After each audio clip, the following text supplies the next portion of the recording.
رسول اللہ صلی اللہ علیہ وآلہ وسلم نے فرمایا، اللہ تعالیٰ نے میری امت کے دلوں میں پیدا ہونے والے وسوسوں کو معاف کر دیا ہے جب تک وہ ان پر عمل نہ کریں یا انہیں زبان پر نہ لائیں۔ رسول اللہ صلی اللہ علیہ وآلہ وسلم نے فرمایا، جس شخص نے اللہ کے لیے اس شان کے ساتھ حج کیا کہ نہ کوئی فحش بات ہوئی اور نہ کوئی گناہ، تو وہ اس دن کی طرح واپس ہوگا جیسے اس کی ماں نے ایسے جنا تھا۔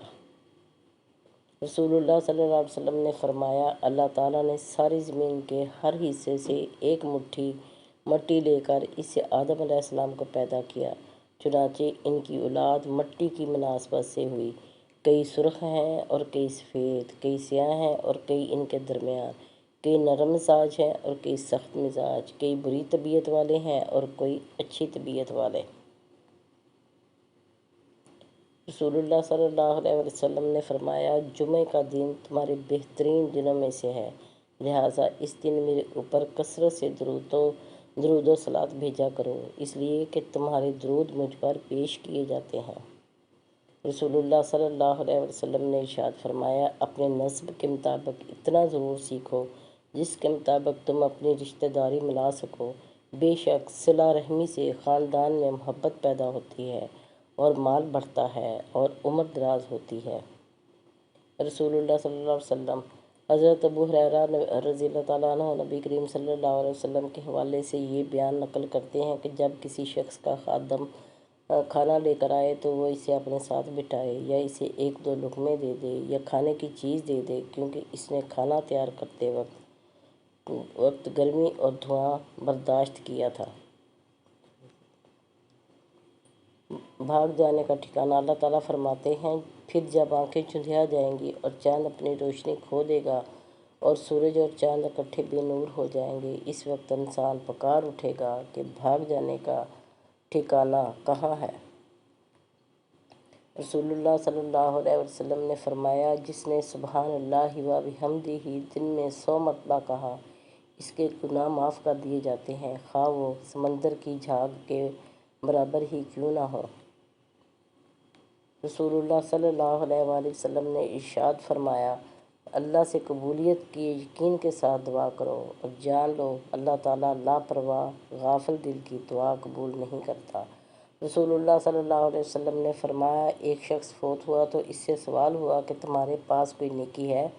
اس نے کہا، میں لوگوں سے خرید و فروخت کرتا تھا اور جب کسی پر میرا قرض ہوتا تھا تو میں مالداروں کو مہلت دیا کرتا تھا اور تنگ دستوں کے قرض کو معاف کر دیا کرتا تھا، چنانچہ اس کو بخش دیا گیا۔ رسول اللہ صلی اللہ علیہ وسلم نے ارشاد فرمایا، وہ جوان جس کی جوانی عبادت الہی میں گزری، اسے اللہ تعالیٰ روز محشر اپنے عرش کا سایہ عطا فرمائیں گے۔ عورت کی ذمہ داری، نبی صلی اللہ علیہ وسلم نے فرمایا، عورت اپنے شوہر کے گھر اور اس کے بچوں کی نگہبان ہے اور اس سے ان کے بارے میں سوال ہوگا۔ حضرت انس رضی اللہ تعالیٰ عنہ فرماتے ہیں کہ صحابہ کرام رضی اللہ تعالیٰ عنہ کو رسول اللہ صلی اللہ علیہ وسلم سے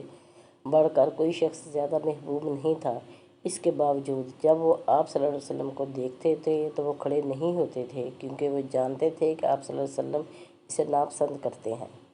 رسول اللہ صلی اللہ علیہ وسلم نے ارشاد فرمایا، اے اللہ، تو معاف کرنے والا ہے، معافی کو پسند کرتا ہے، لہٰذا مجھے معاف فرما دے۔ رسول اللہ صلی اللہ علیہ وآلہ وسلم نے ارشاد فرمایا، 3 چیزیں جس شخص میں ہوں گی اس کو ان کی وجہ سے ایمان کی لذت حاصل ہوگی، اللہ تعالیٰ اور اس کے رسول اسے دیگر سب چیزوں سے محبوب ہوں۔ جس شخص سے محبت کرے اللہ تعالیٰ ہی کے لیے کرے، جب اللہ تعالیٰ اسے کفر سے نجات دے دے تو پھر وہ دوبارہ کفر کی طرف لوٹنے کو اتنا برا سمجھے جتنا آگ میں ڈالے جانے کو برا سمجھتا ہے۔ رسول اللہ صلی اللہ علیہ وسلم نے فرمایا، اللہ کی بندیوں کو نہ مارو، چنانچہ عمر رضی اللہ تعالیٰ عنہ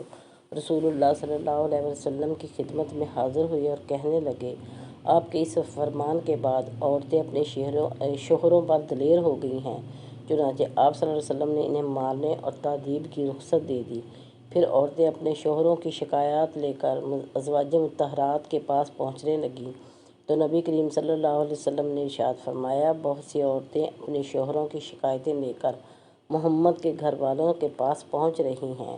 یہ مار پیٹ کرنے والے لوگ تم میں سے بہترین لوگ نہیں ہیں۔ پیارے بہن بھائیوں، ویڈیو کو لائک اور شیئر کیجیے۔